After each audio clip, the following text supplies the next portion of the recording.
नमस्कार दोस्तों, मैं हूं आपका होस्ट दोस्त अमित भारद्वाज। न्यूएस के यूट्यूब चैनल पर आपका बहुत बहुत स्वागत है। दोस्तों, आज की कहानी का शीर्षक है मैं हूं ना। जी हाँ दोस्तों, कहानी का शीर्षक है मैं हूं ना। तो आइए कहानी की शुरुआत करते हैं। दोस्तों, एक बार एक इंसान का बहुत ही बुरा दिन बीता। तो रात को घर पर आकर उसने ईश्वर से प्रार्थना की और कहा, भगवान गुस्से ना हो तो आपसे प्रश्न पूछूं।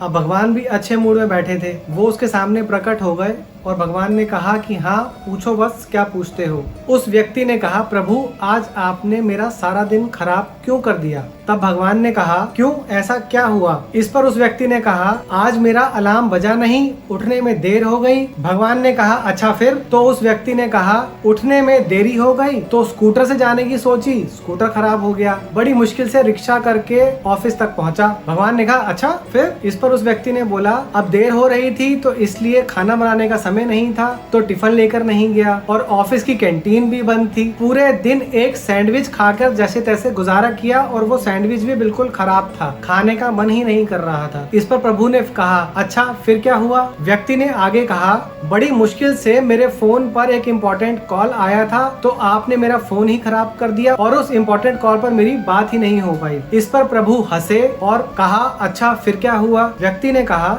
जैसे तैसे ऑफिस का दिन खत्म हुआ तो मैंने सोचा चलो अब घर जाकर विश्राम करूंगा, आराम से एसी में बैठकर टांगे पसार कर सोऊंगा। पर घर आते ही लाइट चली गई। बाजार से खाना मंगाने की सोची तो बाजार भी बंद था। ब्रेड के 2 टुकड़े और दूध खाकर जो है मैंने रात को गुजारा किया है। भगवान आपने ये सब तकलीफें मुझे ही क्यों दी, ऐसा क्यों किया मेरे साथ आपने, मैं आज आपसे बहुत दुखी हूँ। इस पर भगवान फिर से हंसे और उन्होंने कहा, अब तू सुन, मैंने ऐसा क्यों किया। आज तुझ पर कुछ आफत आने वाली थी, इसीलिए मैंने देवदूत भेजकर तेरा अलार्म बंद करवा दिया, तेरी घड़ी खराब करवा दी। स्कूटर से एक्सीडेंट होने का डर था, इसीलिए मैंने तेरा स्कूटर बिगाड़ दिया। कैंटीन में खाना खाने से तुझे फूड पॉइजन हो जाता, इसीलिए मैंने कैंटीन बंद करवा दी। और जो तुझे इम्पोर्टेंट व्यक्ति का फोन आया था, जो तुझे इम्पोर्टेंट कॉल आया था, वो व्यक्ति तुझे बड़े घोटाले में फंसा देता, इसीलिए तेरा फोन खराब कर दिया। तेरे घर में आज एसी की वजह से शॉर्ट सर्किट हो सकता था, इसीलिए मैंने बिजली ही बंद कर दी। अगर बिजली चलती रहती तो तू आराम से सोया रहता, तुझे पता भी नहीं चलता और तू पूरा बर्बाद हो जाता। मैंने यह सब तुझे बचाने के लिए ही किया है।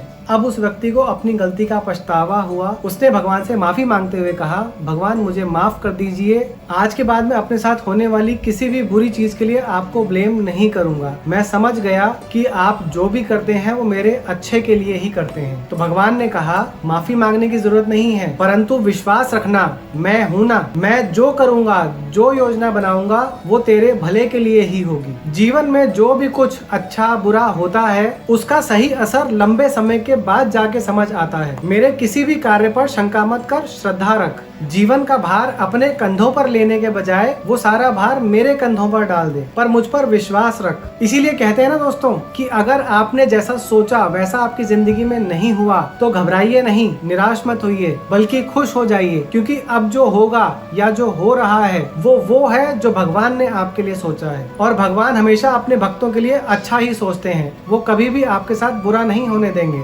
आपको बस उन्हें 24 घंटे अपने साथ रखना है, उन्हें 24 घंटे याद रखना है। तभी तो दोस्तों, जब आप मुश्किल में होते हैं और भगवान को याद करते हैं तो कहीं ना कहीं ऊपर बैठे भगवान जरूर कहते हैं, मैं हूं ना, चिंता मत कर, सब ठीक हो जाएगा। आपको ये जानकारी कैसी लगी दोस्तों, हमें कमेंट सेक्शन में कमेंट करके बताइएगा। अगर अभी तक आपने हमारे चैनल को सब्सक्राइब नहीं किया है तो सब्सक्राइब कीजिए, लाइक कीजिए और शेयर कीजिए। बहुत जल्द आप लोगों से फिर से मिलने आऊंगा, तब तक के लिए बहुत बहुत धन्यवाद।